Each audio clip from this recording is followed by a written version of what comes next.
Começa agora o programa 20 Minutos com Breno Altman.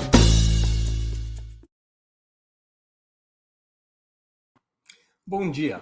Hoje é 11 de abril de 2022. Estamos dando início a mais uma edição do programa 20 Minutos. Nossa entrevistada de hoje será Esther Dweck, professora associada do Instituto de Economia da Universidade Federal do Rio de Janeiro, foi secretária do Orçamento Federal durante o governo Dilma Rousseff e é uma das principais estudiosas da economia do setor público. Antes de começarmos a entrevista, quero pedir um pouquinho de paciência e atenção a vocês para o nosso imprescindível recado comercial. Opera Mundi é sustentado pelo apoio de seus leitores e espectadores. A sua contribuição financeira é decisiva para a nossa manutenção e desenvolvimento. Há 5 formas de contribuição. Você pode se tornar membro assinante solidário de Opera Mundi em nosso site, com uma colaboração mensal permanente. Basta acessar o endereço operamundi.com.br/apoio. Eu vou repetir, operamundi.com.br/apoio. Essa é a primeira forma de contribuição.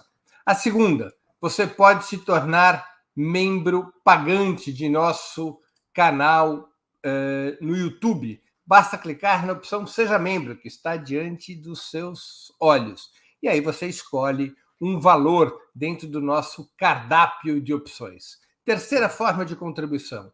Durante a transmissão de nossos vídeos, você pode contribuir com o Super Chat ou Super Sticker. Se colaborar com o Super Chat nos programas ao vivo, sua pergunta poderá ser lida e respondida por nossos convidados. Quarta forma de contribuição. Se você assistir nossos programas após sua transmissão, nossos programas gravados, poderá contribuir através da ferramenta Valeu demais. Quinta forma de contribuição. A qualquer momento, você poderá fazer um Pix para a conta de Opera Mundi, de qualquer valor que julgue adequado. Nossa chave nessa modalidade, nossa chave no Pix é apoie@operamundi.com.br. Vou repetir, apoie@operamundi.com.br. Nossa razão social é Última Instância Editorial Limitada. Além dessas 5 formas de colaboração, lembre-se sempre de dar like, de clicar no sininho para ser avisado de nossos programas e de compartilhar nossos programas com seus amigos e seus grupos. São ações que aumentam nossa audiência e engajamento, ampliando também nossa receita publicitária, tanto no site quanto no YouTube. Bom dia, Esther. Muito obrigado por aceitar o nosso convite. Uma honra ter novamente sua presença no 20 Minutos. Bom dia, Breno. Obrigada mais uma vez pelo convite. É um prazer realmente estar aqui novamente e debatendo mais um tema aí relevante para o nosso atual momento, né? E por pior que seja o entrevistador, eu já descobri que minha voz faz sua filha dormir. Não é isso? Exatamente. Pelo menos faz ela se acalmar. Faz ela se acalmar. Foi a primeira vez que a gente saiu, deixou ela com 2 amigas, e ela começou a chorar, e elas tiveram a ideia de botar uma live minha e pegaram a entrevista com você, e ela se acalmou com a gente conversando. Alguma utilidade eu tinha que ter na vida. Alguma utilidade eu tinha que ter na vida. Esther, a participação da indústria de transformação no PIB brasileiro era de 16,2% em 1948. Isso começou a ser medido em 1947. 16,2% em 48. 40 anos depois, em 1988, subiria para 27,3%, o seu pico. Mais 3 décadas após, em 2018, estaria em 11,3%. Indústria de transformação exclui a indústria extrativista, exclui a indústria de construção civil, e ela é o índice mais utilizado para medir com rigor a taxa de industrialização de um país. Essa desindustrialização dos últimos 35 anos é um processo natural ou um problema grave para o desenvolvimento brasileiro? Bom, esse é um debate, né, que já ocorre no mundo inteiro. Né? E, de fato, assim, tem 2 movimentos de desindustrialização no mundo. Né? Um que seria mais natural, não sei se exatamente a palavra natural é mais correta, mas que é uma coisa que aconteceu no mundo desenvolvido, né? Que a indústria atingiu um patamar e depois os serviços começam a crescer de forma mais veloz. e isso vai gerando um processo de redução da participação na indústria no valor adicionado, um aumento dos serviços, mas serviços de altíssima qualidade, de ponta, com salários altos, né, de pessoal qualificado. Então, esse processo de desindustrialização é considerado uma desindustrialização parte do processo de desenvolvimento, que começa com, né, quase todo mundo começou com atividade agrícola, passa por um processo de industrialização que nunca foi normal, natural, sempre precisou de uma atuação forte dos estados para acontecer esse processo de industrialização, e com o crescimento da renda média, né, muitos países passaram a ter uma demanda por serviços qualificados, e aí muda a proporção e os serviços começam a crescer mais que a indústria. Esse seria o processo, enfim, considerado menos alarmante. Embora depois a gente possa falar um pouquinho do que os países desenvolvidos hoje estão com preocupação de ter perdido a indústria, né? Mas para países em desenvolvimento, né, e países de renda média ou renda média baixa, como é o caso brasileiro, muitas vezes a desindustrialização aconteceu de forma precoce, que a gente chama, né, que é com uma renda média, o PIB médio, né, o PIB per capita relativamente baixo, e fruto não de um processo de aumento de serviços de alta qualificação, né, e sim por uma perda realmente da indústria, por um processo muitas vezes políticos, né, associados a políticas macroeconômicas que reduziram o papel da indústria, competição internacional muito forte e um crescimento de serviços de baixa qualificação, de baixa produtividade, com baixos salários. Né? Então, esse processo que é mais próximo ao que aconteceu no Brasil não é um fenômeno positivo, né? Ao contrário, ele é um fenômeno muito grave que pode gerar problemas de garantia de um bom desenvolvimento, principalmente no que concerne a empregos de qualidade, de altos salários, com melhor distribuição de renda. Né? E fora outras questões de dependência externa, né? De problemas de balanço de pagamentos, que foi o motivo pelo qual a gente se industrializou inicialmente. Né? Então, você tem uma série de problemas associados a isso. Arrojada de substituição de importações, né? Durante muitos anos. E depois... Até o Castro falava isso, né? Antônio Barros de Castro, que não foi exatamente a substituição de importações da maneira como ficou conhecida historicamente, mas ele falava assim, que não era uma substituição de importações, a gente não produzia carro, a gente não importava carro no Brasil, né? E a gente resolveu produzir carro. Então, assim, que tem toda uma discussão sobre a base rodoviária brasileira, né? Enfim, mas de fato ali foi uma decisão de industrialização pesada olhando para o futuro, né? E não porque não era um mero processo de importação no sentido de olhar o que a gente importava e tentar produzir internamente. Mas, claro que, historicamente, ele é chamado de processo de substituição de importações, mas se a gente parar para pensar, foi muito mais uma coisa de futuro do que de simplesmente uma substituição de importação tradicional, né? De você já demandar aquilo, olhar para a sua balança comercial e falar, vou passar a produzir internamente. E foi totalmente liderado pelo Estado esse processo, né? Desde a crise de 30, que começa...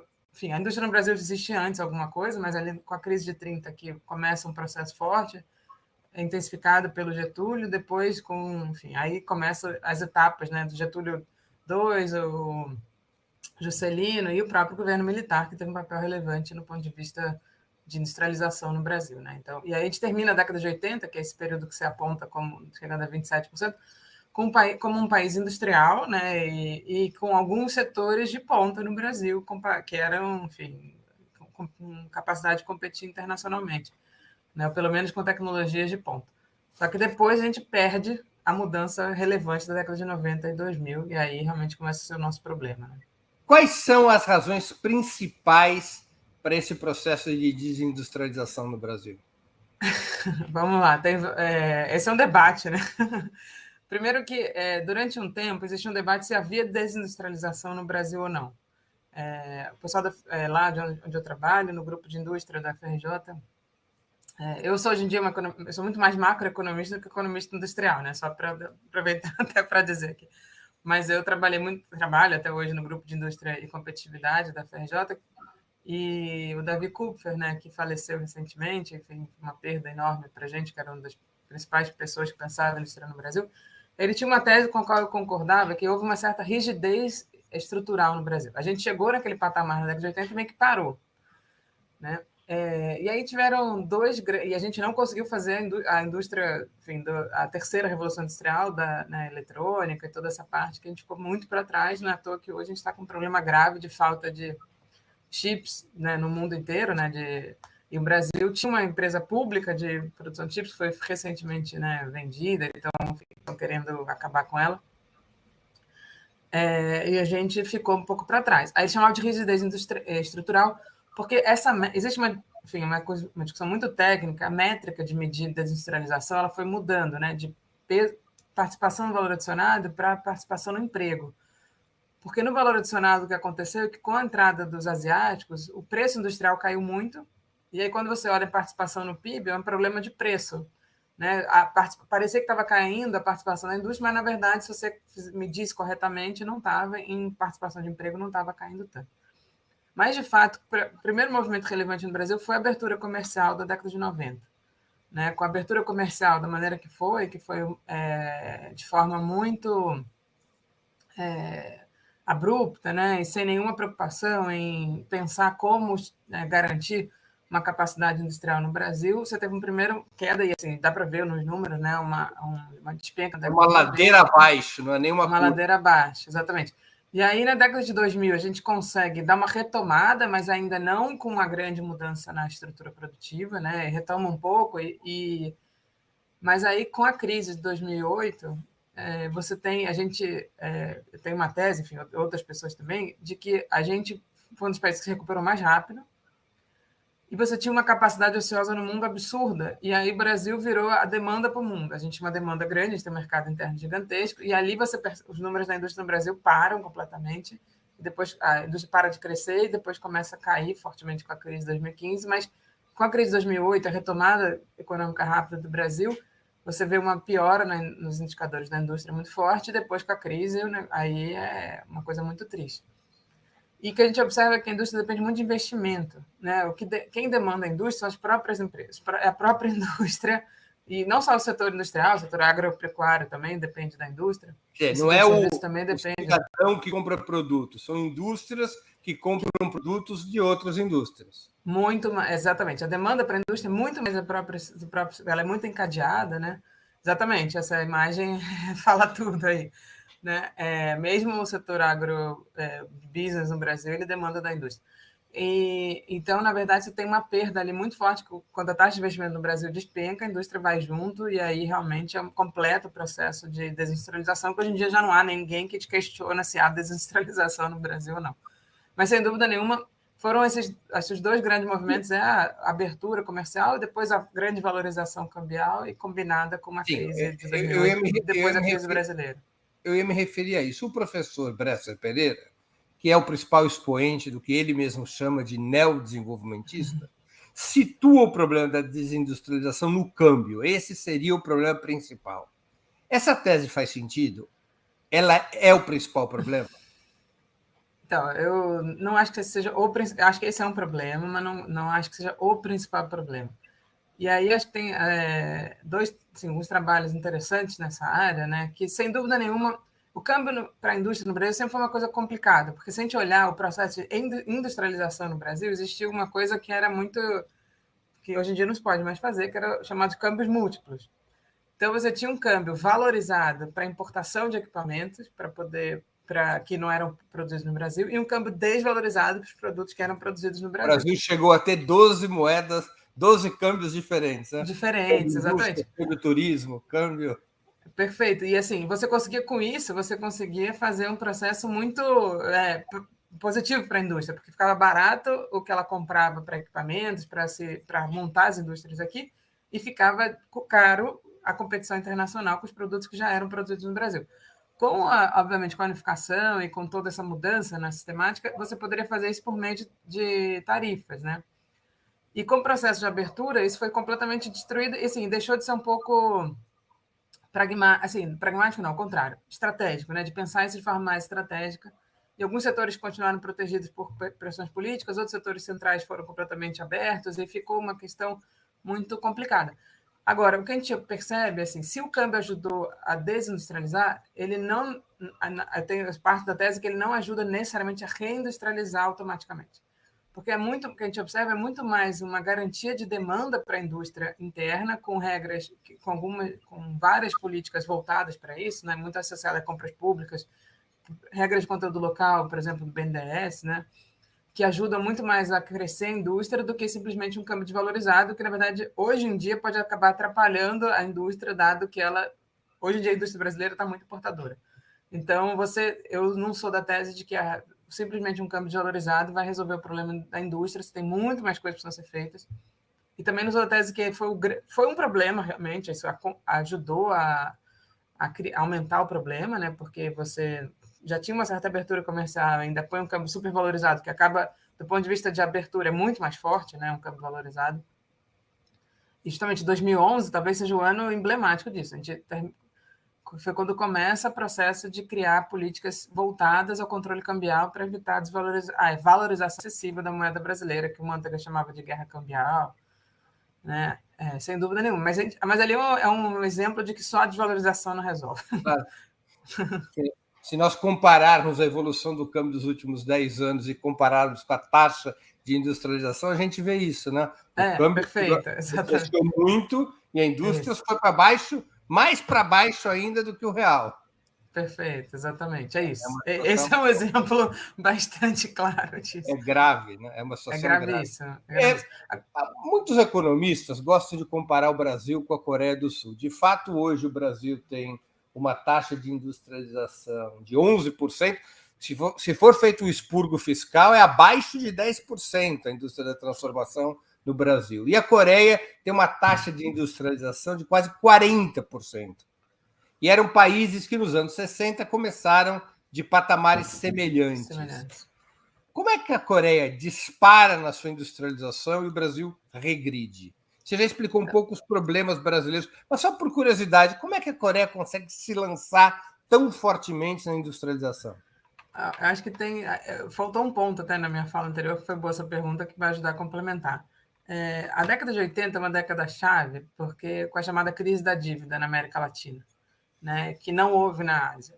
E não houve na Ásia, não porque a Ásia não tivesse financiamento externo, não porque a Ásia não tivesse, mas porque na Ásia, do ponto de vista geopolítico, houve o que o Carlos Medeiros, o Fiore e outros autores chamam de desenvolvimento a convite da Ásia. Né? E a Coreia ela teve essa vantagem. Né? Ela era estrategicamente, geopoliticamente, a Coreia do Sul era um ponto central para os Estados Unidos ali na Ásia, né? A própria Coreia do Norte, a própria União Soviética. Então, esses países se beneficiaram muito. Os Estados Unidos deram um cheque especial para a Coreia do Sul, gastar à vontade.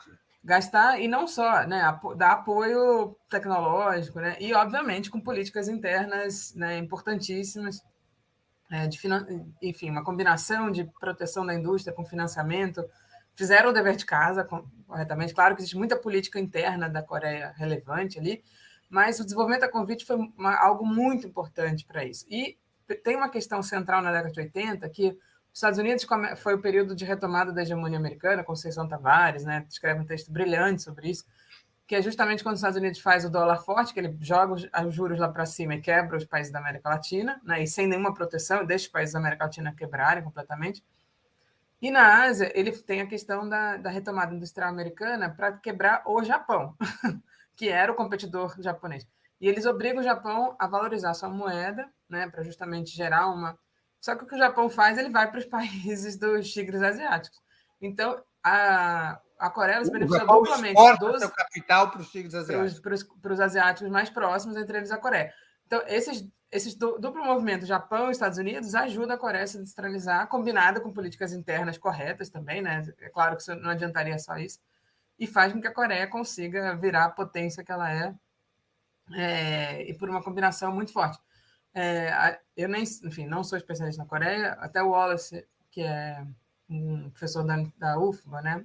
Ele está lá na Coreia agora, enfim, a gente tem discutido muito, ele traz várias coisas bacanas, e agora está uma discussão lá muito interessante sobre a retomada do mercado de trabalho, de legislação trabalhista também, uma discussão... continua sendo um país para a gente olhar e se inspirar, né? Acho que tem muita coisa...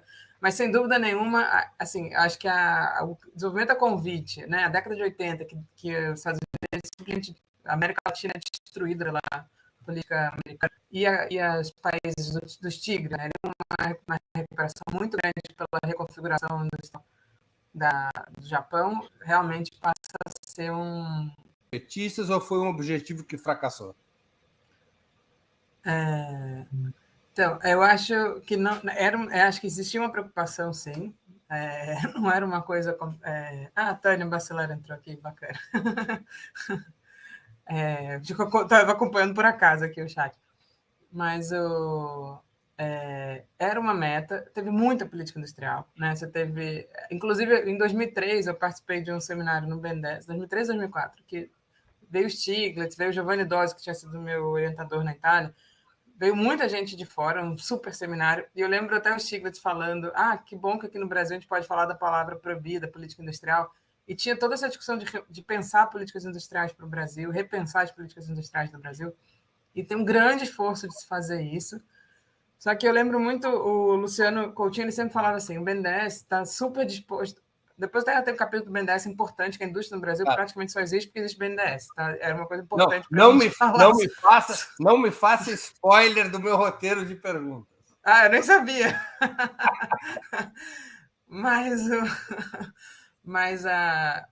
o que acontece é que é um período muito difícil de reindustrialização, e os Estados Unidos estão vendo isso agora. Né? Os Estados Unidos estão tentando se reindustrializar e não é uma coisa trivial reindustrializar um país. Não é trivial. Quando você tem a perda pelo período da abertura anterior, pela completamente nenhuma preocupação relevante com a indústria nos períodos anteriores.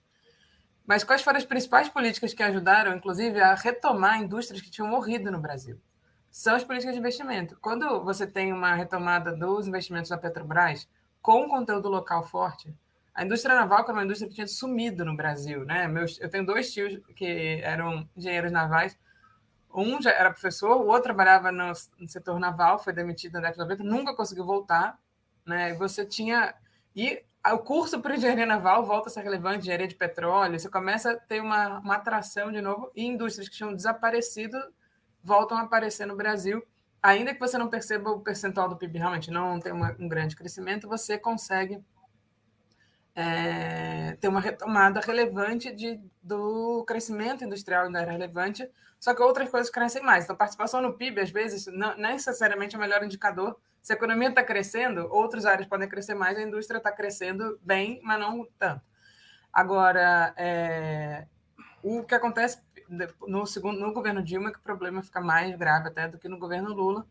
E aí acho que tem o próprio PAC, outras medidas foram relevantes para manter a indústria ainda num ritmo razoável no Brasil. Né? Então, era um objetivo, sim, mas não é trivial fazer isso. Enfim, acho que tem outras coisas que a gente precisa discutir que seriam necessárias para, de fato, garantir uma reindustrialização forte no Brasil. Deixa eu mudar o indicador, então, para poder fazer uma equação sobre o que você está falando. De fato, Perfeito. Se a economia cresce e outros setores crescem mais que a indústria, a participação da indústria de transformação sobre o PIB pode cair, mesmo que em termos físicos a indústria esteja subindo. Então, eu vou passar para o indicador da produção física industrial. Entre 2002 e 2013, portanto, o período dos 2 governos Lula e do primeiro governo Lula, do primeiro governo Dilma, praticamente, a produção física industrial, embora tenha subido abaixo do PIB, ela subiu 26,60%, a produção física industrial.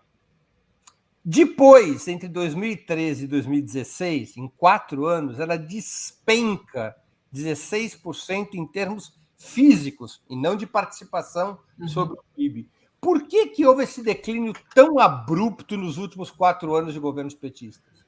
Foi aquela combinação que eu já te falei, acho que é uma dupla combinação. Você tem o investimento, ele começa a não crescer tanto ali já no primeiro mandato da Dilma, né?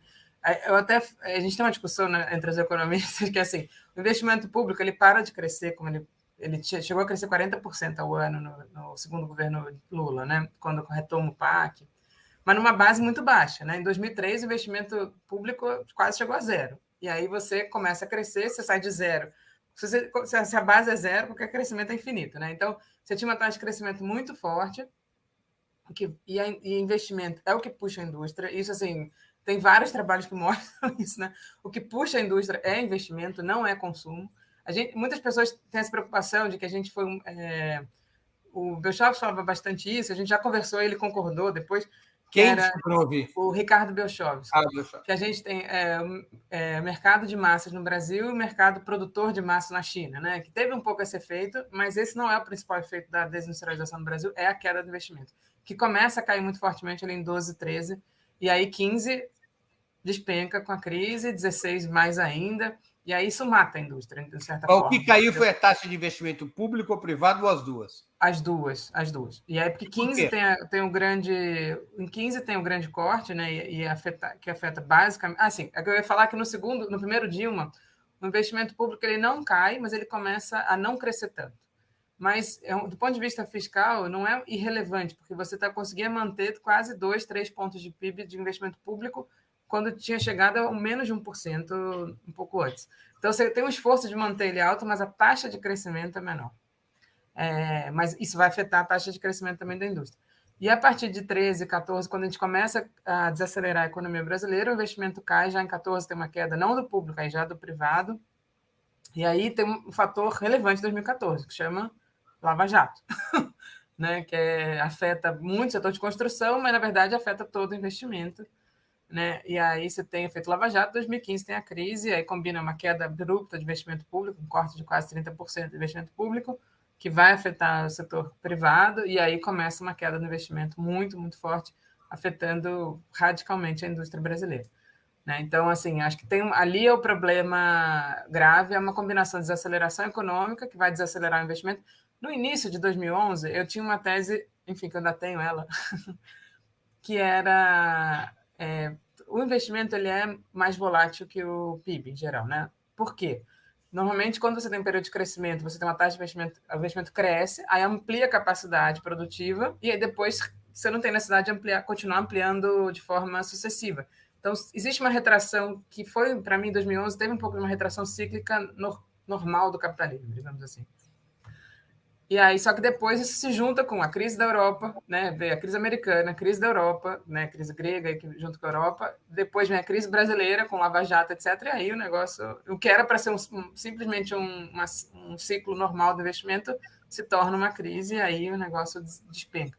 Então, para mim, foi uma combinação desses fatores que, enfim, acabou gerando ali em 2015 a chamada tempestade perfeita, né? E ali é uma grande desvalorização que, na verdade, ainda piora mais uma indústria que era uma indústria super, já muito importadora. Né? Então, em 2011, quando você começa o processo de desvalorização, isso não necessariamente melhora a indústria no primeiro momento. Duas coisas né, que o governo Dilma faz, que em tese era para ajudar a indústria, que não tem o efeito de desvalorização do câmbio e baixar juros. Só que a indústria estava extremamente financiarizada, então baixar juros diminui receita não operacional. Tanto que a Fiesp, na verdade, que apoiava a queda dos juros, depois reclama da queda dos juros, e a desvalorização, que era a indústria muito importadora, que tem um aumento dos seus custos absurdos, e aí gera um problema de não conseguir repassar para preço, e aí vai gerando um problema na indústria pela própria desvalorização cambial. Nós temos uma pergunta de um assinante do nosso canal, do Hélio Baixa. Ele pergunta: e o agronegócio? Houve competição ou preferência política pelo agronegócio em detrimento da economia, da industrialização? Não, eu acho que não. Acho que o agronegócio beneficiou também de uma conjuntura muito favorável ao agronegócio, né? E não por uma preferência. Assim. Inclusive, não sei se você vai falar do BNDES, mas mas o agronegócio ele se beneficiou da expansão chinesa muito forte, com aumentos de preços de commodities, com uma revolução tecnológica que tinha sido feita pelo setor público brasileiro, que permitiu a expansão da produção no Centro-Oeste, com efeitos climáticos relevantes posteriormente. Né? Mas eu acho que o agronegócio ele se beneficiou, claro, algumas políticas beneficiavam o agronegócio, mas eu não acho que foi uma decisão política de beneficiar o agronegócio, foi uma combinação relevante naquele momento de fatores que ajudaram o agronegócio. E eles acabaram... O governo petista deveria ter taxado as exportações do agronegócio? Isso eu acho que sim. Então, ele foi mais beneficiado do que deveria. Sim, mas pensa, o que acontece? Todas as exportações são isentas de imposto, né? Isso a Lei Candir, ela foi pensada um pouco até como, em tese, incentiva a exportação de produtos industriais. O Brasil era um exportador de produtos industriais relevante quando a Lei Candir foi aprovada.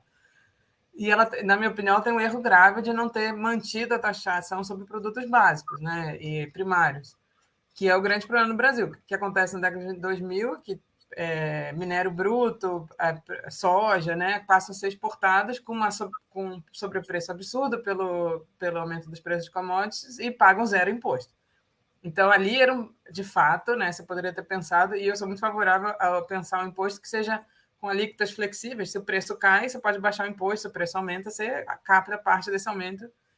Inclusive, porque no caso do agronegócio, eu acho que eles tiveram uma apropriação de um grande investimento público em inovação que foi feito pela Embrapa. De graça, né, de passado. que acaba que beneficiou a eles se apropriam e eles não pagam nem imposto para devolver isso como, né, como um mérito pelo investimento público que foi feito ali. Né? Então, eu acho que... E aí, não acho que... E aí, o agrobusiness, graças ao BNDES, eu vou antecipar o BNDES, porque entra... Tá bom, vai lá. Depois você pode emendar. Um pouquinho de spoiler eu deixo, vai lá. Tá bom. Não, porque eu participei de um seminário já em 2016, se eu não me engano, com o BNDES, já do Temer, sobre conteúdo local. E justamente tinha uma pessoa na plateia que era do setor de máquinas e equipamentos, e ele falava que as máquinas agrícolas no Brasil, mais de 80% é produção nacional, porque ela é totalmente financiada pelo BNDES, que exige conteúdo nacional. Enfim, hoje em dia está numa situação difícil lá para o BNDES sobre isso, mas... E aí era justamente, você teve uma reprimarização, sem dúvida nenhuma, da pauta exportadora, etc., mas ainda existe, como o agronegócio, ele do ponto de vista agrícola, né, ele não emprega ninguém praticamente, né, é um negócio super mecanizado, então ele era um estímulo, de certa forma, para a indústria de máquinas, equipamentos e implementos agrícolas muito forte, e acabou mantendo um mercado produtor de equipamentos para o agronegócio, né, como um estímulo à indústria nacional. Mas, de novo, ali não acho que seja um modelo de desenvolvimento, ao contrário, tá? Não se favorável a isso como modelo de desenvolvimento, mas era só para chamar a atenção que mesmo o agrobusiness manteve um incentivo à indústria num período onde você tinha o BNDES relevante, né, com investimentos relevantes sendo feitos e mantendo um estímulo. Imagina, para um país pobre como o Brasil, ter como setor de ponta uma área da economia que não emprega pode gerar uma catástrofe sem tamanho. Né? Um país pequeno pode lidar com 2, 3 milhões de habitantes sem ter trabalho estável. Um país como o Brasil, na proporção, ter 50, 60 milhões de pessoas sem emprego é um caldeirão. Né? Não, é gravíssimo. Não sei, eu lembro que em algum momento a Veja fez uma capa absurda que era assim: Brasil da solução, era um terreno de soja assim, sem ninguém, e o Brasil do problema era o MST reclamando de não ter terra. Tipo assim, como se aquilo é completamente oposto, né? O problema está a inversão de valores, né? Aquilo ali era um absurdo. Então, assim, e aí, claro, competição com produção de alimentos, com a pequena agricultura familiar, que pode ser é muito melhor você estimular isso e uma mecanização da agricultura familiar do que o contrário, né? Estimular o agrobusiness que não emprega ninguém. E tudo bem, pode ser super de ponta, mas do ponto de vista de modelo de desenvolvimento é uma tristeza, assim. Então, eu não acho que seja... Não, e a taxa de lucro acumulada privadamente pelo agronegócio é algo que dá inveja a contrabandista de arma e traficante de droga, né? Sim, não, ainda mais nesse período de boom das commodities foi uma loucura, assim. Acreditável, é verdade. É isso, não alimenta, exatamente. Acho que alguém comentou, perfeito, é isso. Não emprega e não alimenta, né? Alimenta... O Brasil foi um exportador de sobremesas, cacau, café e açúcar e virou um exportador de comida para animal, né? É isso. Não, e o que é pior, a gente exporta o café e importa as cápsulas da Nespresso. É verdade. Esther, com uma margem absurda, né? Foi um erro a política de ampliação dos subsídios, uma das marcas do primeiro governo Dilma Rousseff, transferindo recursos do Tesouro para o capital privado, ao invés de estimular projetos sob controle do Estado, ainda que abrindo para associação ao capital privado? Então, não, acho que tem duas... Acho que quando você fala subsídio, acho que você tem muita questão da desoneração fiscal, né? Subsídios são as desonerações, que na prática são transferências do Tesouro para o capital privado. Exato.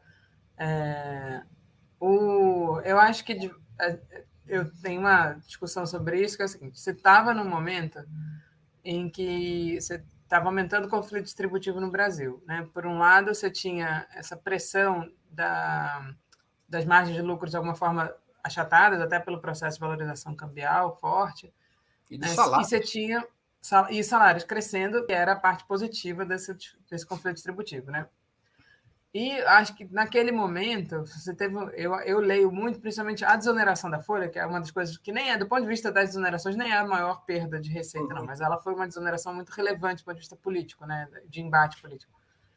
Ela tinha uma lógica, na minha visão, de tentar operar o conflito distributivo ali, sendo que você tem três partes que recebem o excedente: a imposto, os trabalhadores e os empresários.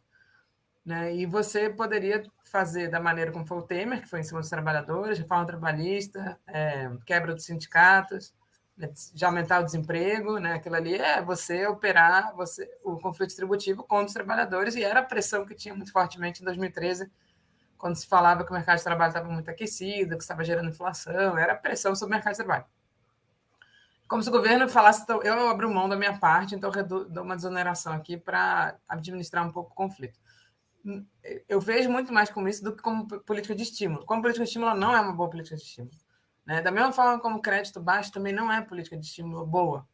O crédito baixo ele funciona se a economia está em crescimento. Aí você dá um subsídio pelo crédito, né? Que foi uma coisa que o BNDES fazia muito, e o governo fez muito até na crise, que foi a baixar os juros do BNDES, né? Deixar a taxa de juros do BNDES baixa, inclusive botar subsídios explícitos em cima da taxa de juros do BNDES para baixar o crédito. Isso funciona muito bem quando a economia tem algum estímulo, que foi 2009. 2009 você fez o Minha Casa Minha Vida, o PAC bombando, você teve uma política de redistribuição de renda, o mercado de consumo continuava bem no Brasil. Então, aí você dá o crédito barato, a economia vai. Agora, quando você tenta usar isso como política de estímulo, com a economia desacelerando, o governo sem políticas mais de crescimento forte do gasto, sem redistribuição de renda mais forte, embora no governo Dilma ainda tinha isso, você não dá crédito barato ou dá desoneração fiscal, não vai fazer a economia crescer, porque isso não é o que gera necessidade de produção. Né? Baratear custo não gera necessidade de produção. O que gera Na necessidade de produção prática, é o que demanda. houve foi recomposição da taxa de Da lucro taxa de a partir da lucro. desoneração.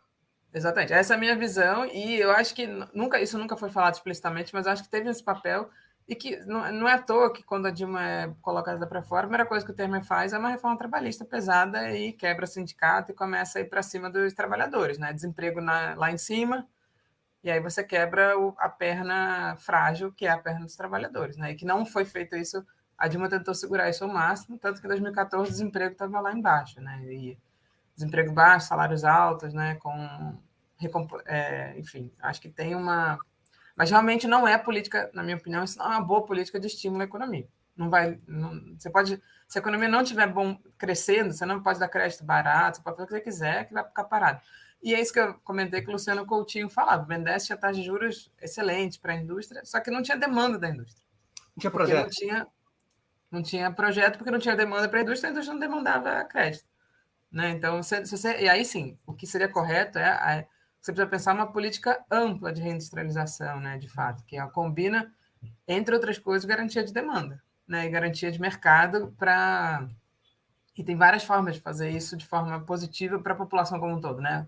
Não um protecionismo pelo protecionismo, mas um protecionismo que vá gerar benefícios para a sociedade, né? Acho que talvez esse é o ponto central de repensar a política de reindustrialização.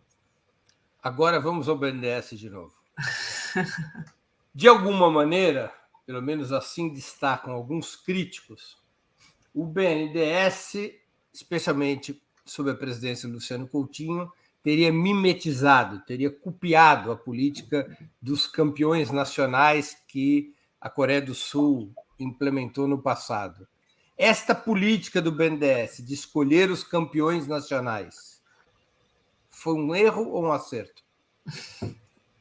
Bom, primeiro, se falar para o Luciano Coutinho que ele fez essa política, ele não vai concordar. E, de fato, eu acho que...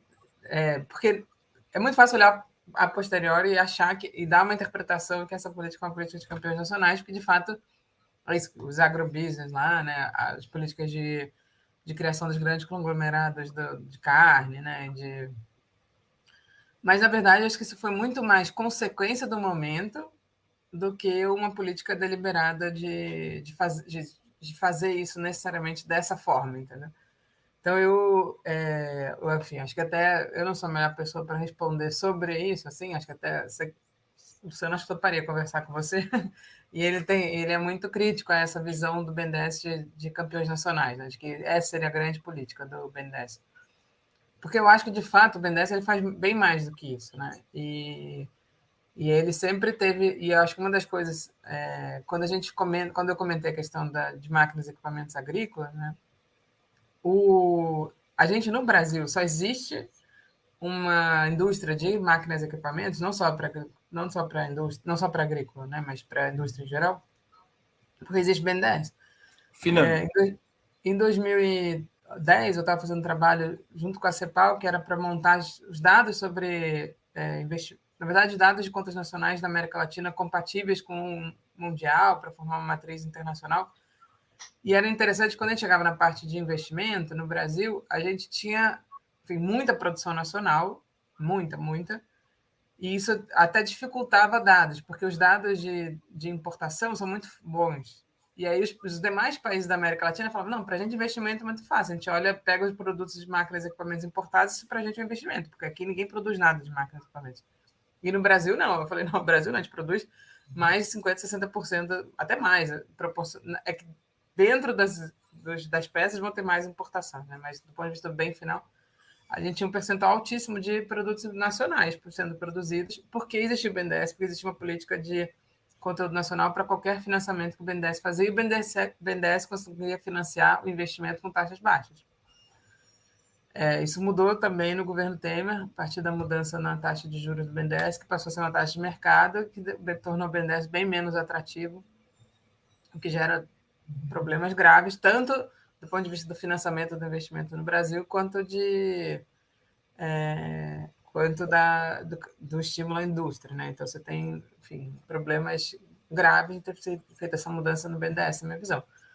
Mas eu não acho que o BNDES tivesse necessariamente essa política deliberada, né? Acho que foi um problema. E o BNDES, assim, a gente não pode deixar que o BNDES e a Petrobras sejam responsáveis pela política industrial brasileira, que um pouco foi, entendeu? A Petrobras tem um papel central na reindustrialização ou na manutenção da indústria no Brasil. O BNDES tem um papel central na manutenção da indústria no Brasil. E, claro, são dois grandes instrumentos políticos, públicos e políticos, né, relevantes, mas você precisa de mais coisa para garantir a indústria no Brasil. Não dá para contar como que o BNDES vai ser o responsável por isso, né? Então, eu acho que tem se joga muito peso para o BNDES como se ele fosse o grande responsável, quando, na verdade, foi uma combinação de fatores que, a posteriori, você percebe que houve, sim, um ganho em alguns setores específicos nesse período, né? Antes de continuarmos, eu queria pedir novamente que vocês contribuam financeiramente com o Opera Mundi. Lembrem-se, há 5 formas de fazê-lo. A primeira é a assinatura solidária em nosso site, operamundi.com.br/apoio, vou repetir, operamundi.com.br/apoio. A segunda é se tornando membro pagante de nosso canal no YouTube, basta clicar em Seja Membro e escolher uma opção de preço. A terceira é contribuindo agora mesmo com Super Chat ou Super Sticker. A quarta é através da ferramenta valeu demais quando assistirem nossos programas gravados. A quinta é através do Pix. Nossa chave é apoie@operamundi.com.br. Vou repetir. Nossa chave no Pix é apoie@operamundi.com.br. E nossa razão social é Última Instância Editorial Limitada.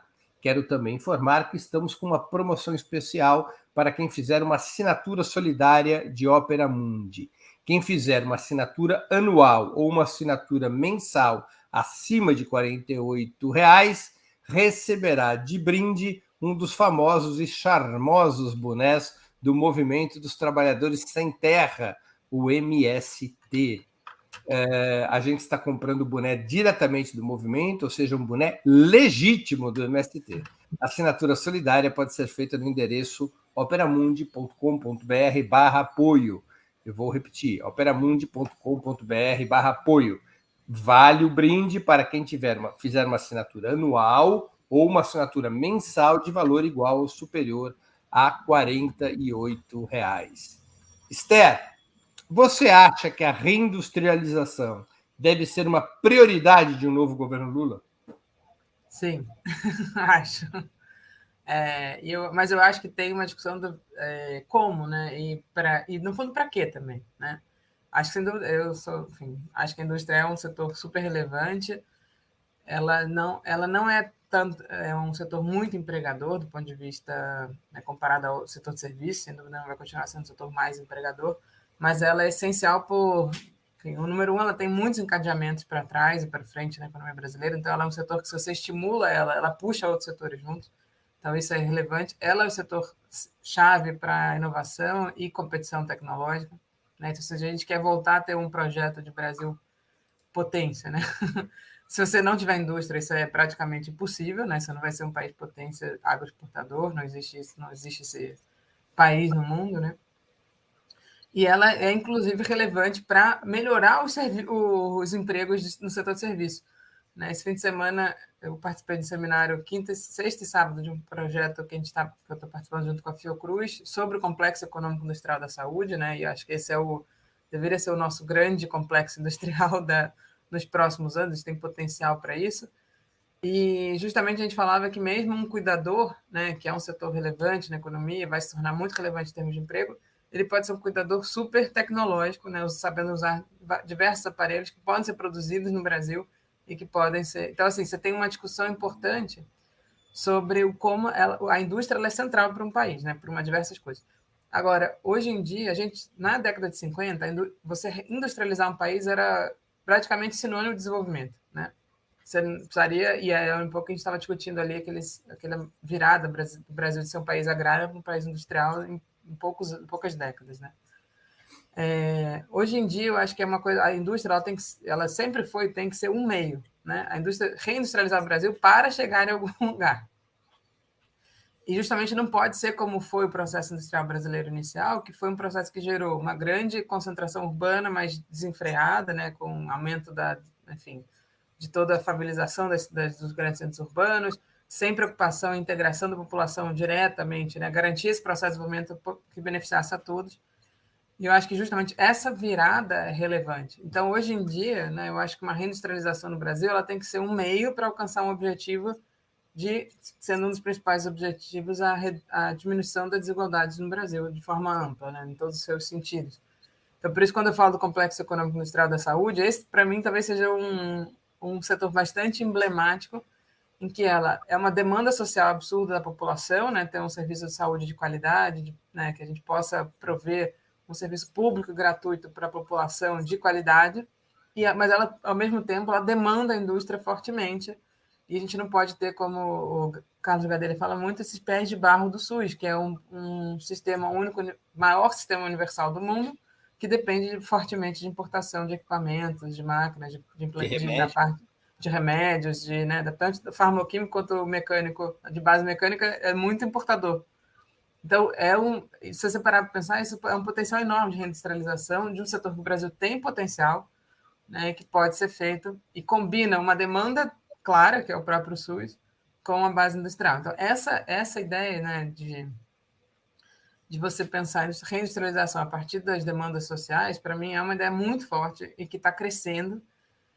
E, em 2018, a gente já discutia isso, e em 2018 tinha menos ouvidos para isso. A pandemia acabou deixando isso praticamente escancarado, né? A perda de autonomia produtiva brasileira no setor de saúde ficou nítida com a pandemia, infelizmente, mas não só na pandemia, né? Na verdade, não só no setor de saúde diretamente, mas a própria dificuldade de produzir ventiladores, que é uma máquina relativamente simples, mostra a fragilidade da indústria brasileira no geral. Né? E você tem outros setores, a indústria, a saúde talvez seja emblemática, a própria habitação, educação, mobilidade urbana, tudo isso que são demandas sociais, né, muito fortes no Brasil, podem se tornar políticas industriais também, dependendo de como você combina isso. Né? Então, acho que isso é uma coisa, para mim, tem que ser um fator-chave. Autonomia produtiva é o que está sendo discutido no mundo, né? A quantidade de políticas protecionistas e de estimular a indústria nos países cresceu muito, né? E aí, quando eu falei lá no início, os países desenvolvidos agora estão preocupados com a sua desindustrialização, que começou como um processo natural, entre aspas, não é natural, porque nada econômico é natural, mas que hoje em dia se tornou um problema. Né? E que, na verdade, é uma falsa desindustrialização, porque o que eles fizeram foi exportar suas indústrias. Mas sabe que essa falsa desindustrialização... Os países imperialistas podem fazer e países periféricos não. Mas é interessante porque isso virou um problema. Por dois grandes problemas. Nos Estados Unidos, talvez seja o emblema disso. Né? A Alemanha não fez tanto isso. Quem fez isso foi os Estados Unidos, muito fortemente. Eles têm dois problemas de emprego, de qualidade. Os Estados Unidos, hoje em dia, tem um problema de emprego, pessoas empregadas pobres, porque os salários são baixíssimos, né? E sem nenhuma proteção trabalhista. E, então, falta emprego de qualidade e o potencial inovador está se perdendo. Né? E está transferido para... E aí, justamente, na briga das potências, a China, que se beneficiou desse desenvolvimento da convite, embora o convite tenha sido retirado da China na década de 90, a China aí deu uma banana para os Estados Unidos e se fez por conta própria. A Coreia também foi retirada do convite depois. A China foi uma grande beneficiária da Guerra Fria. Quando os Estados foi beneficiária Unidos no primeiro momento, e quando exatamente, mas quando termina, é quando a China dá o salto. E aí, porque ela já tinha base para fazer isso, já tinha estratégia política para fazer isso. E os Estados Unidos agora está vendo que ele perdeu o potencial de geração de emprego de qualidade, potencial inovativo, que talvez seja o mais grave. Porque você no fundo transferiu junto ao conhecimento. E aí você passa a difundir o conhecimento, e aí os países espertos pegam aquilo e captam para si e não devolvem de volta. No final do século XIX, os Estados Unidos tinham 70% das patentes mundiais, isso caiu para menos da metade agora. É isso. Eles ainda são fortes. Mas... Século XX, né? Século XX. Não, no século XIX, ele tinha 70% mesmo? Das patentes mundiais. Isso agora despencou, né? Fortemente. Sim, muito fortemente. Esther, quem deveria puxar a reindustrialização? O Estado, como sempre ocorreu na história brasileira, ou o capital privado? Não existe reindustrialização pelo capital privado. Não existe no mundo, assim, acho que até vi alguém comentando aqui. É claro que você pode... O capital privado, ele tem a sua estratégia, então, assim, por que é difícil reindustrializar os Estados Unidos? Porque as empresas, elas têm, são empresas americanas, mas são empresas privadas americanas, não são empresas estatais americanas. Né? Que os Estados Unidos podem falar, agora você volta para cá que eu estou mandando. A grande vantagem da China. Uma grande vantagem da China, como que era nossa antigamente, a grande vantagem da China é a ditadura do proletariado. É isso. Não, e era uma grande vantagem brasileira também. Né? A gente tinha nossas grandes estatais que eram em setores-chave, que foram pensadas para serem estatais mesmo, porque você não tinha capital privado para fazer aquele tipo de indústria. Né? E se você não tiver políticas estatais que vão estimular o capital privado, mesmo que você queira fazer uma reindustrialização a partir do capital privado, você precisa criar um ambiente para que esse capital privado venha para cá, ou que emerja, né, aqui, de certa forma. E o capital privado brasileiro, propriamente dito, sempre foi muito pequeno, né, industrial. O capital privado brasileiro industrial ele sempre foi relativamente pequeno. A gente fez uma industrialização que foi um problema também a partir de multinacionais, e não de capital privado brasileiro ou de estatais. Então, a gente fez... E o Beluso fala muito isso. A China veio para a década de 70 conhecer o processo de industrialização brasileiro, de planejamento, de uma série de coisas. Tem gente que fala que é cópia do Brasil, também não chego a achar tanto. Acho que é meio forçado isso. Mas alguns elementos que a gente tinha e perdeu, eles potencializaram e fizeram muito melhor. Na verdade, eles conheceram a Inglaterra, os Estados Unidos, eles foram vendo todas as experiências de industrialização e pegaram tudo que era positivo nesse processo de industrialização. Aí eles tinham também um estudo muito profundo dos erros da União Soviética. Né? Perfeito, também. Além disso, exatamente. Além dos problemas da União Soviética, tem uma tese bem bacana lá da FRJ que mostra bastante esses erros do Numa. Mas que é bem interessante. Entrevista do Deng Xiaoping, quando perguntam a ele qual era o modelo, ele disse, eu sei qual é o antimodelo. Nós estudamos muitos erros cometidos pela União Soviética. E exatamente. Por nós mesmos, ele dizia, e por nós mesmos. Exatamente. Acho que eles fizeram um estudo bem... porque é muito, assim, você observa, assim, é muito é o próprio Marx na sua origem, né? Estudando o processo da criação da indústria, né? De como ela surge, os processos que ela faz para emergir. Eu acho. Como o Estado pode puxar a reindustrialização? Vai criar. Você acha que o governo Lula, por exemplo, deveria criar ou recriar estatais? Talvez, sim, para algumas áreas relevantes, mas eu acho que é principalmente nesse processo de fazer a combinação de regras, de exigência, principalmente combinar regras de conteúdo local com as demandas sociais.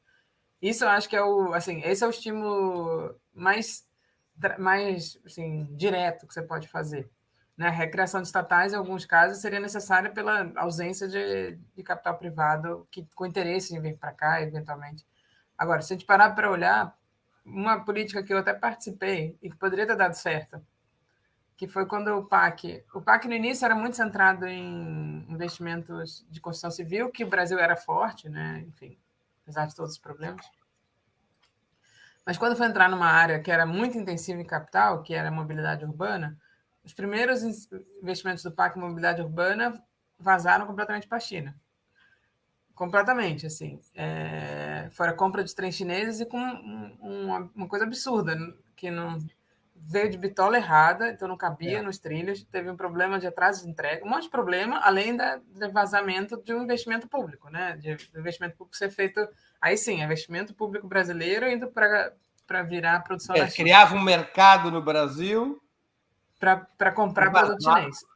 E a própria presidenta Dilma, ela falou, não, a gente vai fazer agora um PAC mobilidade gigante, né? Porque era uma parceria com os estados e municípios, né, das grandes capitais, mas tem que ter conteúdo local. E aí, como é que se faz isso? Porque não é trivial, porque você vai dar um dinheiro para os estados e municípios fazendo licitações que muitas vezes a própria... Eles estavam até fazendo, às vezes, com parceria público-privada, né? Então não era um investimento público estrito senso. E você ia obrigar os estados e municípios a usar o dinheiro e, com eles, obrigar eles a comprarem de conteúdo nacional. E a gente estudou bastante isso. Na época, montou-se um grupo de conteúdo local dentro do Brasil Maior, que era a política industrial. E foi muito interessante estudar a experiência do BNDES, a experiência do MCTI, da própria saúde, nas PDPs e da Petrobras, e ver os erros e acertos dessas políticas, porque tinham vários erros e acertos, não que elas fossem perfeitas, né? E pensar numa coisa. E aí, quando a gente conseguiu finalmente fazer tudo isso, teve na licitação do monotrilho de São Paulo, ganhou uma empresa da Malásia, ela começou botou a pedra fundamental no Brasil para produzir no Brasil o monotrilho, né? E aí, enfim, quem vai em São Paulo vê a obra parada, porque acabou, enfim, o Brasil desacelera e aquilo tudo ficou meio parado. Mas se a gente tivesse nesse processo, teria avançado, já teria trazido a fábrica para o Brasil. E eu ainda sou favorável a você fazer como a gente fez o processo de vacinas com transferência tecnológica. Você tem que fazer a combinação dessas duas coisas. Não adianta só atrair multinacionais para produzir aqui sem que isso se torne uma coisa que vá... Deixa eu fazer uma pergunta. A financiarização do capital, tanto no Brasil quanto no exterior, não liquidou ou não estreitou, em termos brasileiros, dois fatores importantes da industrialização? Primeiro, não liquidou o que antes poderia chamar de burguesia industrial, ou pelo menos a apequenou muito. Por outro lado, também não diminuiu a vontade ou a disposição de capitais internacionais de virem para o Brasil? Então, eu acho que em relação a problema da financiarização nas empresas que já estavam no Brasil, isso foi muito forte e apareceu daquela forma que eu comentei antes, né? Você tinha a receita não operacional maior que a receita operacional. Então, a taxa de juros virou uma coisa... A taxa de juros altas virou uma coisa positiva para a indústria, que é uma loucura. E do ponto de vista internacional, sem dúvida... Em 2013, das 500 maiores empresas não financeiras do Brasil, excluídos bancos, fundos financeiros, 257 tinham mais lucro financeiro que lucro operacional. É uma anomalia absurda, né? E tem o próprio processo também da financiarização, que é para a empresa de capital aberto, que é a lógica de curto prazo, que também é absurda, né? Que é você se preocupar mais com... que é o que a Petrobras está vivendo hoje, que é uma lógica do acionista maior do que a lógica de longo prazo da empresa, que é uma loucura, né? O processo de venda das subsidiárias no Brasil, das subsidiárias da Petrobras, é ridículo, porque você gera um lucro de um ano e acabou o lucro para sempre. Tipo, mas os acionistas... até a lógica do capital não faz sentido isso, né? Assim, é a lógica de extremamente...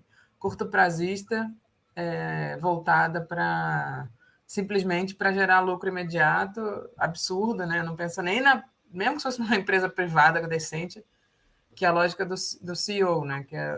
Que é essa lógica, que é a lógica do lucro rápido, demite todos os funcionários caros, mas aí baixa o custo, vende um monte de parte dessas empresas, ganha dinheiro, etc. E depois a empresa morre 2, 3 anos depois, porque não sobrou nada de relevante na empresa, né? Então, de fato, isso é um desafio. Né? Não acho que seja, mas não acho que seja transponível. Se for transponível, a gente não faz mais nada. Não, o problema é o equilíbrio entre Estado essas coisas. No Brasil. No passado havia um equilíbrio entre o Estado, o capital nacional e o capital internacional. Sim. Esse equilíbrio hoje não teria que mudar, o Estado não teria que ter um peso ainda maior do que mas teve. Mas já era maior. Era maior que os dois, não terá que ser ainda maior até do que as multinacionais. Teria que ser ainda maior. Sim, acho que sim. Nesse ponto, eu acho que sim. Aí vem uma outra pergunta. Como financiar um amplo projeto de industrialização? Isso se vincula à reforma tributária e à reforma financeira? Ou seria possível simplesmente expandir a dívida pública e emissão monetária, como defendem alguns economistas progressistas? Isso foi a nossa discussão da última vez também. Da última vez. Não, eu acho que tem duas coisas relevantes. Uma é que esse processo de centralização ele não passa só por fundos públicos, né? Você vai precisar de fundo público, de alguma forma, ainda mais se for combinar essa demanda pública, né, com demanda por serviços públicos com o processo de reindustrialização. Mas você tem formas de financiar que seria justamente a utilização dos bancos públicos, que não é diretamente, que não gera diretamente demandas sobre o tesouro, né? Embora você possa ter alguma parte, mas elas na parte de subsídios, mas se você parar para pensar num projeto gigantesco, a parte de subsídio é muito menor do que o peso do projeto de financiamento. O que eu acho que é preciso combinar essas coisas, né? A reforma tributária ela é super relevante no apoio para os serviços públicos, né, de qualidade, gratuitos, etc., que vão ser demandas para o setor industrial. Mas eu acho que assim, uma coisa até que para mim está bem na minha cabeça, está muito claro, e a gente até escreveu isso, deve sair publicado em breve. As receitas elas são muito flutuantes, né? Então, receita tributária ela depende muito do ciclo econômico. Se a economia está bem, a receita vai crescer, você pode fazer uma reforma tributária para aumentar a arrecadação, vai continuar sujeito a isso. A economia vai bem, você amplia a arrecadação, a economia vai mal, ela desacelera. Então, você precisa da dívida pública como um equalizador disso. Né? Se no momento que a economia desacelera, você cortar gasto, você vai, na verdade, vai estar acentuando o problema.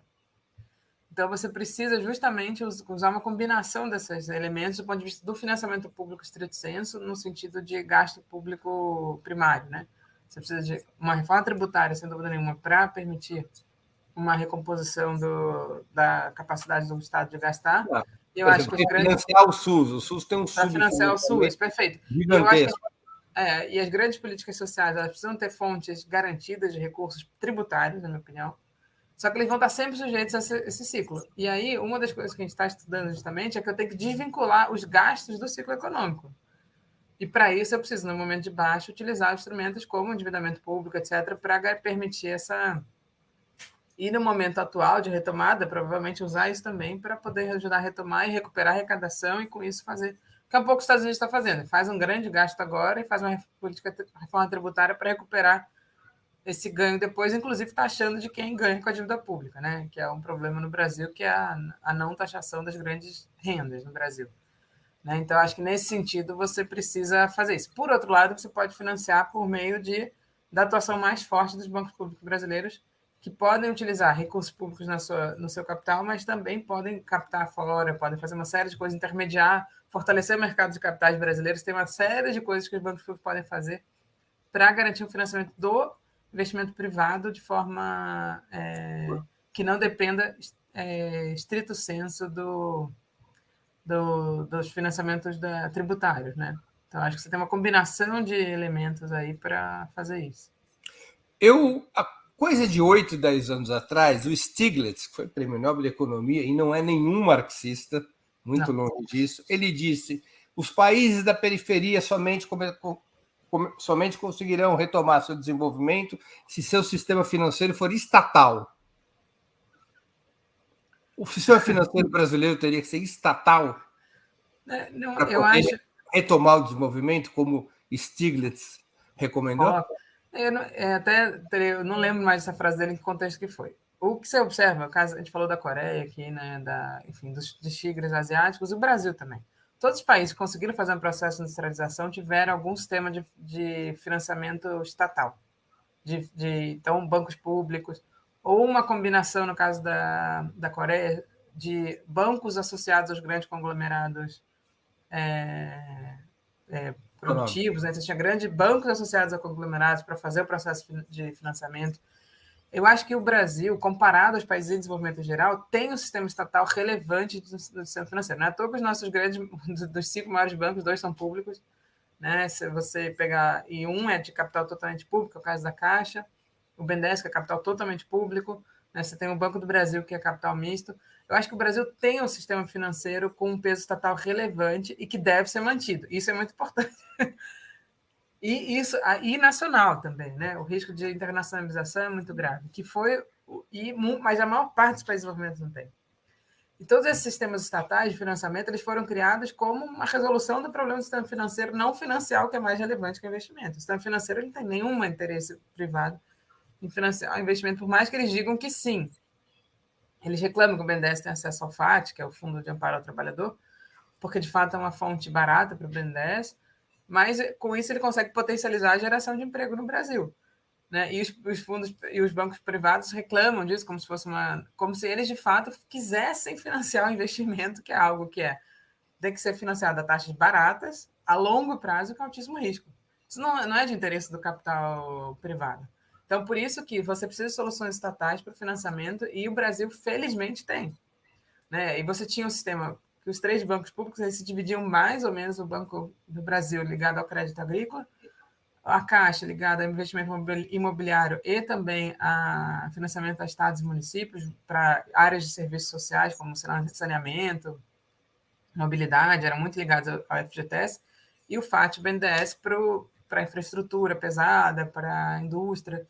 Você já tinha uma combinação, e esse instrumento precisa ser reforçado e melhorado e ampliado, né? Então, eu acho que, sem dúvida nenhuma,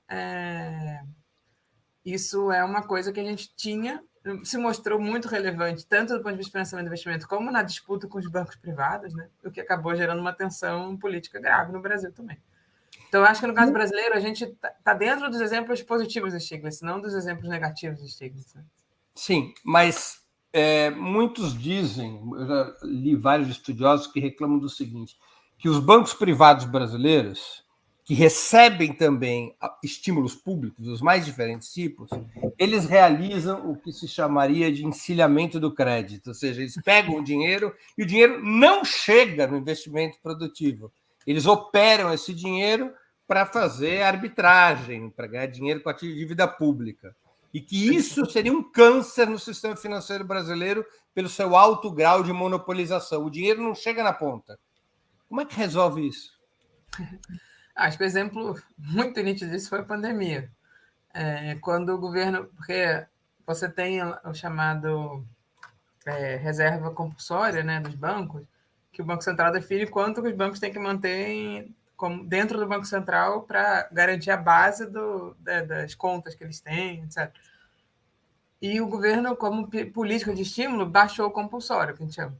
O que os bancos fizeram? Pegaram esse dinheiro e aplicaram na dívida pública. Não deram um centavo para empréstimos, bancos privados. Né?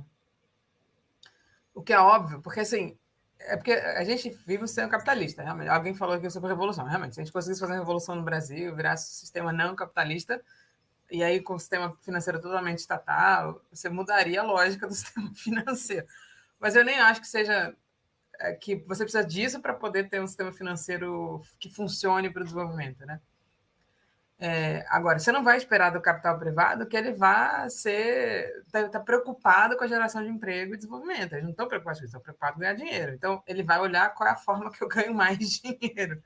Então, claramente, essa não foi uma política correta. O que a gente, na época, falava, se quisesse liberar o compulsório, teria que ser com contrapartida e exigência.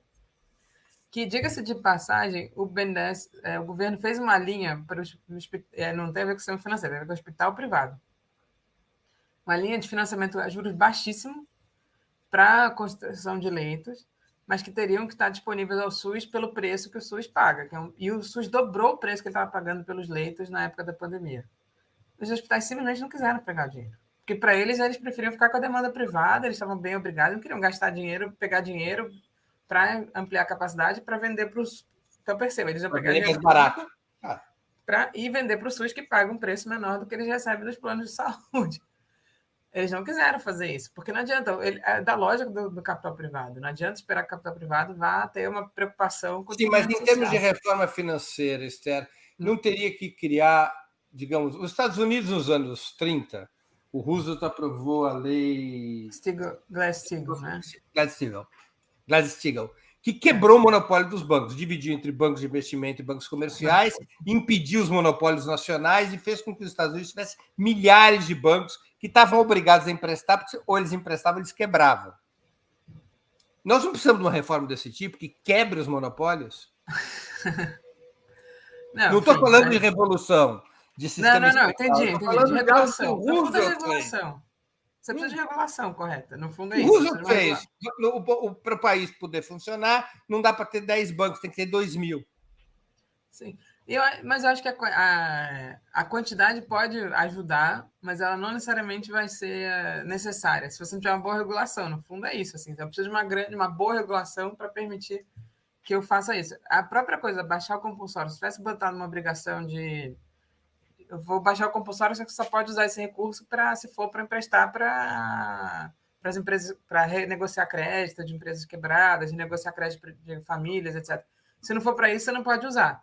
Tinha o risco deles não usarem, simplesmente, mas também eles não ganhavam dinheiro de bobeira. Também tem os truques da regulação, né? Então, que dá para burlar a regulação, você diz? Sim, é possível, mas eu acho que a gente tem que pensar que assim, a forma de você controlar o capital privado no sistema capitalista ainda é por meio de uma boa regulação. Sim, mas eu estou dizendo, mas é que quando você cria um estado de necessidade, um pequeno banco numa cidade, ou ele empresta o dinheiro, ou ele quebra. Sim. Então, você cria um estado de necessidade, que foi a lógica da reforma financeira dos Estados Unidos dos anos 30. Os banqueiros estavam obrigados a emprestar ou quebrar. Sim, mas é que, na verdade, acho que a principal coisa foi o que você comentou, né? Foi separar um banco do banco de investimento do banco comercial. Né? Essa foi a principal coisa, porque justamente quando os bancos de investimento quebraram, eles afetaram o lado comercial, que era a poupança, enfim, o dinheiro das pessoas, e aí ficou todo mundo sem dinheiro. E perdeu capacidade de investimento sobre o sistema. Investimento também, fortemente. Só que sempre para pensar, o sistema americano de crédito, o sistema americano de financiamento de investimento é completamente diferente do brasileiro. Né? É um sistema baseado em mercado de capitais. É crédito de curto prazo combinado com mercado de capital. Que a gente não tem no Brasil isso. A gente não tem mercado de capital forte. O nosso sistema é mais parecido com o alemão, que não é de bancos desconcentrados, ao contrário, é de bancos mais concentrados, mas que é financiado via crédito diretamente. Crédito de curto prazo, mas principalmente crédito de longo prazo. E os créditos de longo prazo estão associados a instituições públicas. E esse é mais próximo do caso alemão do que o caso americano e britânico, que foi um processo de formação do sistema de financiamento que combinou esse crédito de curto prazo bancário com o mercado de capital, onde os bancos de investimento estão dentro. Então, assim, isso no caso americano era essencial para o seu modelo de financiamento. Não é essencial no caso brasileiro. Poderia ser uma forma, mas ele não é a forma. A maneira como o Brasil solucionou, com meio da formação de crédito de longo prazo público, eu acho que ainda é melhor do que você tentar forçar. Enfim, pode ser uma solução que é para ser pensada, estudada, mas eu não diria que ela é essencial no curto prazo como forma de garantir financiamento, entendeu? Acho que a nossa solução foi mais interessante, foi a solução criada pelos países de desenvolvimento, né, que tem várias soluções. Eu já estudei bastante isso, na época que eu estava fazendo doutorado, já tem tempo que eu não estudo a fundo as soluções de financiamento que foram criadas, né? Mas é uma coisa para se pensar. Acho que tem gente mais da área do setor financeiro que até posso te indicar umas pessoas bacanas para você conversar sobre esse ponto específico. Esther, no passado, o capital estrangeiro, especialmente norte-americano e europeu, foram relevantes para a industrialização brasileira, fortemente internacionalizada, como você já comentou. O novo parceiro da industrialização brasileira deveria ser a China? Acho que vai ser. Não tem muita opção. Mas eu acho que a gente tem que tomar cuidado para não cometer os mesmos erros do passado. Tomar cuidado com os negócios da China. É isso. E o que é interessante você olhar, todas as licitações recentes brasileiras em que a China entrou, praticamente eram empresas estatais, né? Que são as grandes empresas chinesas estatais relevantes, né? Mas como eu acho, do ponto de vista do movimento, se a gente parar para pensar, quando a gente se industrializou, foi com a crise de 30, quando deu um choque na economia mundial, né? Que você estava você meio que criou uma janela de oportunidade para países que estavam preocupados em fazer seu salto de desenvolvimento. E, felizmente, a gente conseguiu combinar ali essa política de desenvolvimento industrial com um período que estava mais favorável a isso. Agora, num período de disputa hegemônica, né, você cria de novo uma janela de oportunidade. E, no fundo, do ponto de vista estratégico, a parceria com a China pode ser relevante se a gente souber canalizar isso de forma correta e não simplesmente se tornar mais uma colônia chinesa, como acontece na África. A África, até outro dia alguém botou um Twitter que eu achei até engraçado, que era assim, toda vez que você discute com a China alguma coisa, eles constroem mais uma coisa aqui, constroem um hospital, quando você vai discutir com a Inglaterra, faz mais um debate, né? Não tem nenhum investimento. Então, é claro que a África está, de alguma forma, se beneficiando disso, mas não deixa de ser uma nova colonização. Então, a gente tem que tomar cuidado. Acho que a preocupação com a China, a gente pode aproveitar um período de disputa hegemônica para se aproveitar de uma integração mais produtiva com a China, positiva, né? Que não seja simplesmente a gente exportar soja e minério para a China, mas tem que ter estratégia. Não adianta achar que a China vai nos render, assim como a gente não é o BNDES, né, a Petrobras que vai industrializar o Brasil, não é a China que vai industrializar o Brasil. China não é mamãe. De jeito nenhum, entendeu? Não tem essa... Negócios da China são negócios bons para a China. Para a China, perfeito, exatamente. Agora, se a gente for esperto, sim, no ponto de vista, né, não esperto no sentido mal, mas se você conseguir combinar uma estratégia interna relevante em parceria com a China, pode ser uma solução importante e relevante, né? Não acho que seja... Mas é o risco de ficar... Qual foi o grande problema das multinacionais no Brasil? Né? No primeiro momento parecia uma coisa boa, porque, enfim, você estava atraindo aqueles capitais, estava trazendo a indústria para o Brasil, etc. Só que, num determinado momento, seja pela lógica da financiarização, seja pela lógica de baixar custos, etc., eles saíram do Brasil alguns, e principalmente tiraram daqui o centro dinâmico. Né? A gente já teve laboratórios relevantes, já teve centros de pesquisas, porque a gente tinha exigências de soluções adaptadas para o Brasil, que isso simplesmente sumiu.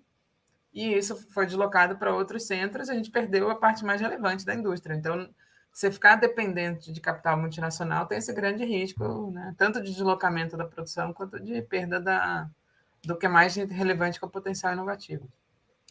O Alberto Rodrigues, que contribuiu com o Superchat, queria agradecer ao Alberto e a todos aqui que contribuíram com o Superstick, Superchat. E, por favor, que sirvam de exemplo para todo mundo colocar a mão no bolso e afastar o escorpião. Ele pergunta, Alberto Rodrigues, Esther, existe política econômica com o Banco Central independente? Boa pergunta, Alberto. Acho que o Banco Central, enfim, a independência do Banco Central é mais uma das políticas que foram aprovadas nesses últimos anos, que para mim foram, assim, você teve os governos do PT, né, com todos os seus acertos e erros, com não revertendo políticas relevantes, que eu acho que teve, enfim, na área fiscal discute bastante isso, mas não só, mas conseguindo avançar muito e mostrando que, mesmo com o avanço do neoliberalismo no Brasil, ainda existia muito espaço para a atuação do Estado em construção de um projeto mais inclusivo, etc. Com o golpe, com a saída da Dilma, quem entrou no poder falou assim, ou a gente destrói os instrumentos de desenvolvimento, ou se eles voltam, ou eles voltam e vão utilizar de novo, né? Então, o BC Independente é mais uma dessas coisas que foram, assim... A aprovação disso no auge da pandemia é o absurdo assim, social, né? Você para pensar do tempo humano, né? Você pensar que estava preocupado com a aprovação do Banco Central Independente, não aprovando a extensão do auxílio. A BC independente era mais relevante do que isso.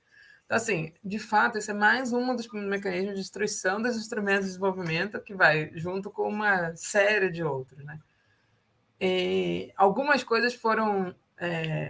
a lógica principal foi o mandato fixo, que é um problema grave, né? Enfim, não acho que isso seja relevante, porque não acho que isso seja uma coisa, né, menor, acho que isso é uma coisa relevante, e ela atrapalha, principalmente numa coisa que é chave, que é a combinação positiva das políticas fiscais e monetárias. Né? A gente já tinha uma certa autonomia de instrumentos do Banco Central, que já era ruim. Né? Não é à toa que você teve Meirelles durante os 8 anos do Lula, meio que andando na contramão do que o governo fazia. E com a independência se torna ainda mais forte.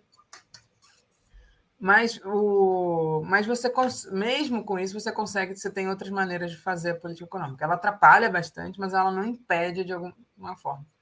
Precisa ser revertida? Seria ideal, na minha opinião. Acho que era na época do Temer, até acho que era o senador Requião, ele falava muito isso da PEC revogatória, né? Tinha sido um governo que ele, enfim, que entrou por um golpe, então você faz uma PEC, revoga tudo que ele fez, nada que ele fez vale, isso seria o ideal. Tipo, vamos voltar para o zero, né, e recomeçar a discutir. Não acho que politicamente a gente vai conseguir fazer isso. E aí, do ponto de vista se for para ter uma estratégia política de enfrentamento, o Banco Central Independente talvez não seria a minha bala de prata. Assim, se eu for gastar o capital político, tem outras coisas mais relevantes que seriam mais importantes de retomada dos instrumentos de desenvolvimento. Bom, sem dúvida nenhuma, a parte fiscal, a reforma tributária, essas são, né, onde a gente precisa... A emenda do teto de gastos. Fim do teto de gastos e fim da regra de primário também, você precisa pensar ali as regras fiscais. Uma reforma tributária, esse é o enfrentamento político mais pesado que se tem no Brasil, mais difícil de fazer. Né? Mas, sim, se pudesse entrar num pacotão, tiraria também a independência do Banco Central, mas ela não é, na minha opinião, a coisa que mais impede a gente de atuar. Ela atrapalha bastante. Ela impede essa coesão melhor entre política monetária e fiscal, mas ela não impede a atuação do governo, né? Não impede completamente. Atrapalha, mas não impede. Queria agradecer a Jaqueline Terry por contribuir com o Superchat. Ela faz um comentário. Eu poderia dizer que o Brasil, mais do que qualquer outra coisa, precisa pensar o Brasil e precisa contar com empresários mais patriotas. Esther, o Brasil ainda poderia voltar a abrigar todas as cadeias produtivas no caso de reindustrialização ou deveria focar em alguns nichos? Você já falou do complexo da saúde. Quais outros nichos você imagina que deveria focar? Ou você acha que é possível retornar àquela situação semi-autárquica dos anos 80, em que o Brasil produzia de tudo? Tudo. Não, acho que dificilmente a gente vai conseguir voltar essa, né, ainda mais no curto prazo. Assim, e talvez isso nem seja o grande objetivo. Eu acho que a gente pode pensar numa industrialização em setores estratégicos e que vão encadear com ela outros setores, né? Assim, né? A coisa a indústria automobilística, que eu acho que não é uma meta nossa hoje em dia, porque, né, pensando no mundo para frente, descarbonizado, etc. O Brasil devia criar uma estatal do carro elétrico? Não sei se deveria criar uma estatal do carro elétrico, mas devia ter políticas que obrigassem a pensar soluções de carro elétrico ou de outras. Né, que a indústria automobilística não vai mais criar fora das suas matrizes. Sim, nada. Mas eu acho que primeiro, né? Então, a indústria da construção civil, eu brincava, a gente tinha que fazer a Construbras, realmente. A gente ficou brincando outro dia que tem que ter todos os Bras, né? Em áreas estratégicas precisaria de vários Bras. Mas eu acho que tem áreas que são chave, né? De reindustrialização, que estão associadas à área de infraestrutura, né? De muitas máquinas e equipamentos. Eu acho que a gente tem espaço aqui, poderia continuar fazendo isso, que vão permitir a gente... As áreas ligadas, como eu falei, a mobilidade, a área de construção civil mais inteligente, né? Então, assim, como eu crio casas populares que tenham janelas que protejam da questão térmica, que sejam, sabe? Você tem um monte de soluções interessantes, inteligentes, para baratear esse tipo de investimento. Então, você tem muita coisa ligada a essas demandas sociais que, para mim, deveriam ser os setores estratégicos. Não acho que a gente vai conseguir ter, mas, por exemplo, tem áreas que a gente tem que... de novo, a pandemia ela foi um exemplo do problema excessivo da distribuição das cadeias no mundo, né? que não foi só durante a pandemia que você não simplesmente o comércio mundial meio que parou por um tempo e aí você desestruturou todas as cadeias, né? Mas você também, no pós-pandemia, gerou um problema da concentração excessiva da produção em determinadas regiões, que simplesmente a preocupação maior é abastecimento interno do que a venda para fora, e o caso dos chips foi claro, a indústria automobilística está parada por falta de insumo. Né? Então, a gente tem um problema grave de... E aí eu acho que tem setores estratégicos que são insumos que vão ser setores de ponta, né, bases de setores de ponta, que também poderiam ser pensados como o Brasil entrar nessas novas tecnologias que vão ser, né, que a gente chama de portadoras de futuro. A gente tem uma combinação de olhar o que a gente, das nossas demandas, o que poderia trazer como produção nacional, e olhar também os setores novos que estão crescendo, de biotecnologia, de uma série de coisas. A gente está até falando, as máscaras, né? Parece uma coisa simples fazer máscara, mas máscaras boas têm nanotecnologia nelas. Não é uma indústria de confecção de fundo de quintal que vai conseguir fazer isso. Você precisa de uma indústria pesada para fazer isso. Então, é isso. Essa combinação Petrobras, Eletrobras e Embraer, né? De fato. E aí, de novo, os riscos da privatização, de você perder esse potencial. E eu acho que a Petrobras ela não vai continuar sendo uma empresa relevante que precisa se pensar ser de novo uma porta para a nossa descarbonização. Ela pode ir mudando seu foco, né? Enfim, não é uma coisa simples de pensar, mas existe essa possibilidade, sim. O Cadu Lacerda pergunta: existiu alguma vez capitalismo no Brasil? Aquele que se estudava em micro, macroeconomia na GV, com livre concorrência entre os agentes econômicos? Não existe, esse capitalismo nunca existiu no mundo. Esse capitalismo da livre concorrência não existe, nunca existiu no mundo, é uma teoria, né? É uma falsa teoria econômica, né? Enfim, eu brinco, o meu orientador, que é o Mário Poço, ele sempre falava essa coisa, falha de mercado. Falha de mercado não, a falha da teoria. A falha de mercado, como se o objetivo do capitalismo fosse a concorrência perfeita, né? Nunca existiu isso, nunca vai existir, não... Você pode fazer o que você quiser para tentar criar isso, que isso não vai acontecer. Eu lembro uma aula, alguém falou assim, mas o pipoqueiro. Ele, pipoqueiro? Todos os pipoqueiros cobram o mesmo preço. Isso não é livre concorrência. Você vai ter e pipoqueiro é um monopólio locacional. Você vai ter um pipoqueiro aqui, não vai ter outro do lado, não adianta, entendeu? É verdade. E o carrinho de pipoca, quase todos eles, na verdade, são do mesmo dono, que coloca estrategicamente no lugar. O coitado do pipoqueiro ganha uma margem mínima. Então, assim, nem a pipoca é um mercado de livre concorrência. Então... não existe esse mercado de concorrência, nunca existiu, nunca vai existir. Ele não é um modelo. Inclusive, ele não é um modelo para você pensar estratégias de regulação. Né? Ao contrário, não é à toa que você tem o capitalismo hoje, são os grandes monopólios, né? Muitas vezes monopólios num país que não são monopólios internacionais que disputam o mercado global. Então, esse não é o modelo. E o capitalismo no Brasil...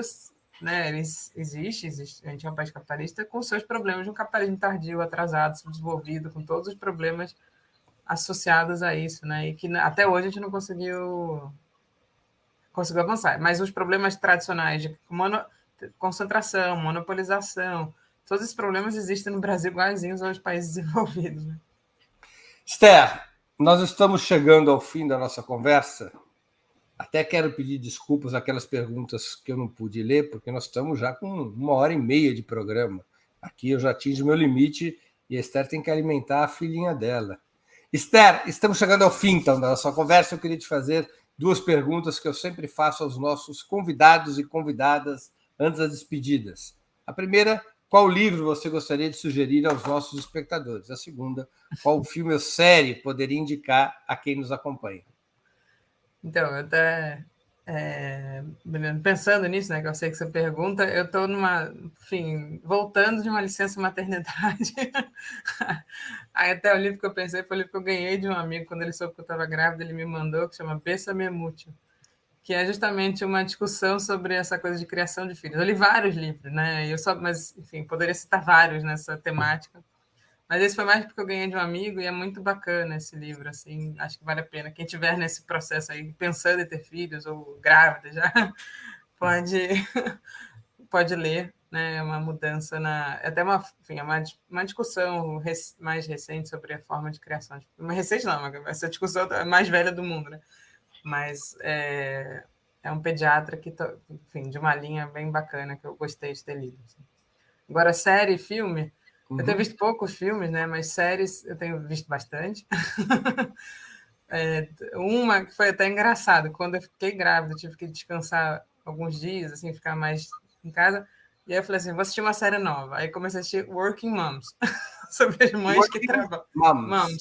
Mães que trabalham, né? É uma série bem canadense, assim, bem boba, mas super divertida. Em que plataforma que tá? Tá na Netflix. Netflix. Já tem, não sei se 5 temporadas, não sei, já não lembro mais. Eu sei que na época tinham 3 ou 4, assisti todos, assim, é bem simples. Mas agora eu tô assistindo mais o For Life, né, que é aquela que tá na Netflix. Nossa, é a que eu tô assistindo, é genial. Genial, assim, e tá na... Conta a história verdadeira do Isaac Wright Jr. Exatamente. Essa é a outra brinca que é muito white people problem, né? De mães brancas, ricas, que têm filhos e precisam... Então, assim, mas essa outra não, é uma coisa muito bacana sobre o sistema penitenciário e policial americano, né? O racismo realmente estrutural. Muito bom. E acho que filme, eu tenho visto muito pouco filme, até eu deveria ver mais, mesmo que na Netflix tem um monte, né? Mas tem um filme que eu tô louca para ver, que saiu há pouco tempo, que chama Lobby do Batom, que é justamente sobre o movimento feminista na Constituição de 88, né? E ele tá disponível, inclusive passou recentemente na TV fechada, né? É um documentário. É um documentário.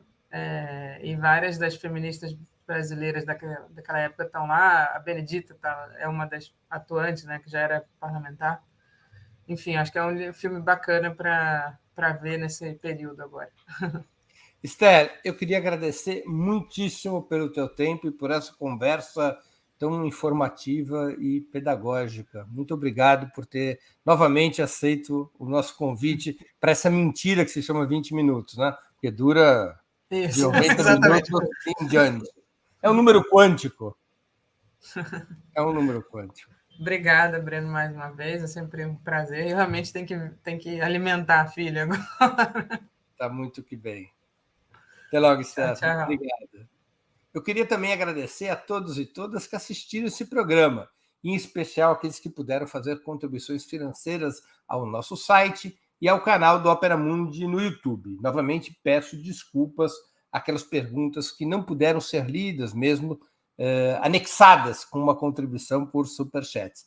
A entrevista estourou o seu tempo, eu não pude fazer todas as perguntas que estavam escritas, todas as perguntas a Esther. Muito obrigado à audiência, muito obrigado a todos e a todas mais uma vez. Sem vocês, nosso trabalho não seria possível e não faria sentido. Um grande abraço.